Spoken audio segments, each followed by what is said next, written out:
We arrived at Luke's motel after no more than 20 minutes.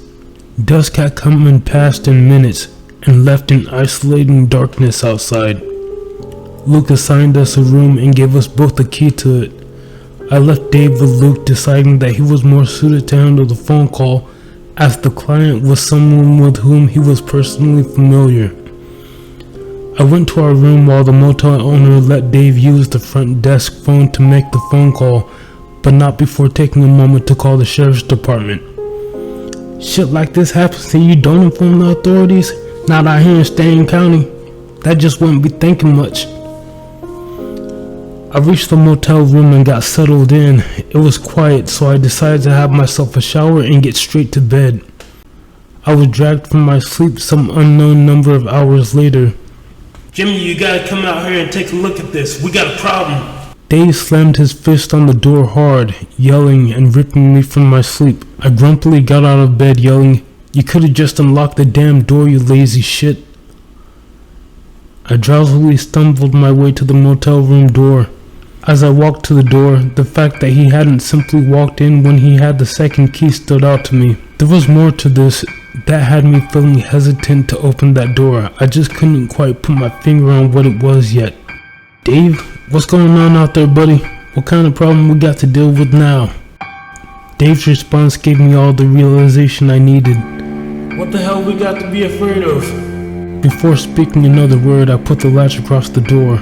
This wasn't Dave. Someone was repeating his words from earlier, and even matching his voice perfectly, putting on a damn good act, but not quite good enough. I had made a habit of sleeping with Dave's Mossberg under the blanket. I turned and grabbed it off the bed as the pounding on the door continued. I want to take a moment to comment on what my father said next. My father always came off to me as being kind and gentle. He wouldn't hurt anyone for any reason, not as long as he didn't see them as an immediate threat to his life. I'm not looking to play up his image as a badass, but he doesn't tend to ask many questions in a moment of confrontation. That said, if there was anything in his story that I could just take his word for without skepticism, this was it. My father continued his story. I turned back to the door, chambered the first shotgun shell, and yelled, "Hear that, Dave? That's the first cartridge in your loaded Mossberg 500. Just go on and get back to the office till someone from the sheriff's department gets here, so this doesn't need to get messy." The room was silent for a good 10 seconds that lasted too damn long. Just as I stepped toward the door to see if Dave was there, whatever it was that stood on the other side of the door hit it again. This time, it struck the door a lot harder. A long limb splintered the wooden door as it shot through and began snatching at the space in front of me. It twisted left and right as I stood there, unable to process what I was seeing. Its skin was hard, with a dark shade of green, like the exoskeleton of an insect. It had thin, long hair-like spines that swept up the arm as far as I could see. When its hand hit the edge of the shotgun barrel, it gave an idea where I stood, but it also brought me back to my senses. It reached straight for me as I stepped back, shouldering the gun and aiming down at the middle of the door. I blasted through its arm and hit whatever it was somewhere in the body. It roared some high-pitched whine and withdrew the shredded stump at the end of its arm as its hand flopped around on the floor, clenching and unclenching repeatedly. I opened the door with my left hand, still aiming with my right, and walked through the doorway. Somewhere out across the motel parking lot, I heard it roar again. It sounded like it was more out of anger rather than pain. I yelled out at it, "That's Double Out Buck, you dumb son of a bitch. You should put on a better act." I picked up the pace and started my way back to the front office, at the reception desk where I left Dave. When I got there, the door was hanging open. Inside, the reception area was covered in blood, but I didn't see a body. and I couldn't tell whether that was a good or a bad thing. I jumped behind the desk, planning to make that call to the sheriff's department, but found the phone hanging off the hook. I picked up the phone, remembering Luke's plan to call them. I spoke to the deputy that answered their phone call and found out that I hadn't slept for very long. The deputy spoke with Luke for a moment before their call was interrupted. There was a loud commotion on our end of the line, which was followed by screaming, then silence. They sent someone to check on us, but he stayed on the line in case someone came back to the phone. He waited for an hour or so, then I picked up the phone. The sheriff's department was quite a ways away, but they double-timed it over to us considering the situation. That said, those deputies had to be close. I was about to ask for the deputy's advice on how I could stay safe till their arrival when I heard a noise behind me and damn near jumped out of my skin. Luke stood behind me, looking out into the area from behind a door to a hidden room. He took the phone from me and finished the call with the deputy. They talked about more than what was going on there at that moment, but I couldn't make out what they were discussing. The words he said that stood out were, "This is the third time someone's been attacked passing through, and the families ain't gonna have nothing to fight over if we don't get a handle on this." Before he could finish the call, there was some loud commotion outside. I looked to see the shadow of a person on the other side of the shuttered glass door, and when I looked back at Luke, he was sneaking back into his panic room. He put a finger to his lips, signaling for me to stay quiet and follow him in. He put the false wall back in place after I stepped in and took a look around. "Jimmy, you in there? I think we're safe now." I heard Dave's voice shouting to me from outside, and I thought of the earlier encounter at the motel room. I considered that this time it wasn't simply repeating lines that Dave had spoken earlier that day. Even so, I thought to just make sure I wasn't about to let my partner die a gruesome death to some oversized bug. I heard the door to the lobby open and started to move the false wall to get a look out of the hidden room. Before I touched it, Luke stopped me. He calmly put a hand on my shoulder and gestured me towards something further in. I took a few steps toward the back and could see that he had a video surveillance system set up. I stepped closer to get a better look at the screen and saw something that made me tighten my grip on that old Mossberg. Dave stood in the lobby, staring at nothing in particular while he continued speaking. "Jimmy, I saw you come in here just a few minutes ago. The thing that attacked you ran off. I think you heard it well enough that it won't come back." "Son, I need you to understand something about CCTV video surveillance and how shit it was at that time. It didn't actually capture video footage. It would snap a grainy black and white photo every 3 seconds or so, and that's what you'd see on screen.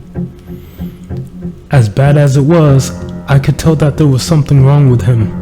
His clothes were twisted around his body like he'd never quite figured out how to put them on. His face seemed swollen, like his head had grown and his skin was too tight around it. After he unfolded his arms, I could see that they looked just a little too long. Something was wearing Dave like a cheap disguise, and it learned to fake his speech so much better within just a few minutes.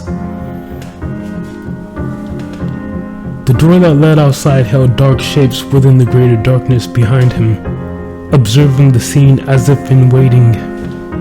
Luke popped a fresh tape into the VCR at his video surveillance setup to start recording. While he was preoccupied with that, I got a little more nosy than I should have. I looked around and saw a few things that I was surprised I hadn't noticed sooner. Across from his desk was a shelf where he laid a loaded carbine rifle and 2 spare magazines that were loaded with 5.56s. Next to it sat a thick leather-bound book with the name Ringer embossed on the front, a half-drunken bottle of whiskey, and a stack of $100 bills that was so thick and tightly wrapped that you could probably beat someone to death with it. More interestingly, on the wall overlooking that shelf was a map of the whole area. It was covered in multicolored pins. I looked across the map to find the road that Dave and I had stopped at, just off the highway exit. I found 3 green pins across the stretch of highway, with the third one being right where Dave and I pulled over. I looked at the notebook paper pinned up next to the map to see the color coding list and followed it right down to that shade of green where it was listed as invertebrate type, variant 13 sightings. I scanned the rest of the map, observing the various colors all up and down the countryside, with it getting far more active as I looked closer to the Bay Area. I started to check the colors to see what the heck was out in the Chesapeake Bay wetlands when I heard a sudden storm of gunfire from outside. The deputies had finally arrived. I looked at their surveillance footage and saw Dave's imposter charge outside. Somehow, it seems that he made it past the deputies and escaped. We talked to the deputies and they apologized to me about what I had went through. I gave them my full story and they said that I could stay at the station to rest up if I needed before getting back on the road. I knew not to bother asking Luke about his tracking of variant 13 sightings after speaking to the deputy who took my account.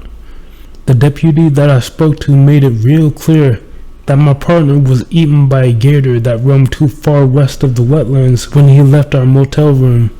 That is the only version of my story that they knew anything about, and that I'd be put in a crazy house if I told any other story publicly.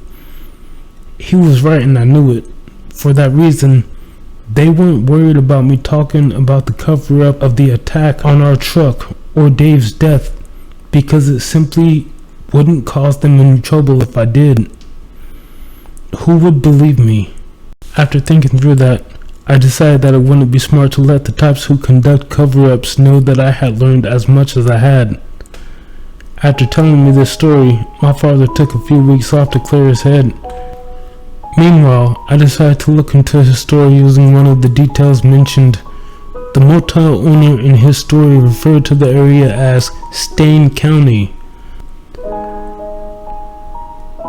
I figured if I was to find any provable truth in his story, I would find it with looking into the place that had this name. Of course, I didn't find any county by that name when I called to ask the locals. And when I called to ask the locals, the only few who didn't refuse to speak to me only stayed on the line long enough to let me know to back off and not go stirring up trouble for folks. It was when I took a trip out there to speak with a few deputies at the sheriff's department that I got something noteworthy. Stain County was something of a nickname given by some of the locals to an unnamed stretch of land in Virginia. It goes all the way down the Chesapeake Bay area and inland toward Richmond. Apparently, it was given the name Stain County for its constant, unexplained and strange occurrences. It had become viewed by some folks in the past as an unwanted mark on the state. Some of the older folks had given me their stories, and I'm spending time out here looking to document others. I've also managed to contact a relative of that Ringer character's. I'll have more to tell about Stain County soon, but for now I'll have to leave it at this. This is BK Weller, signing out.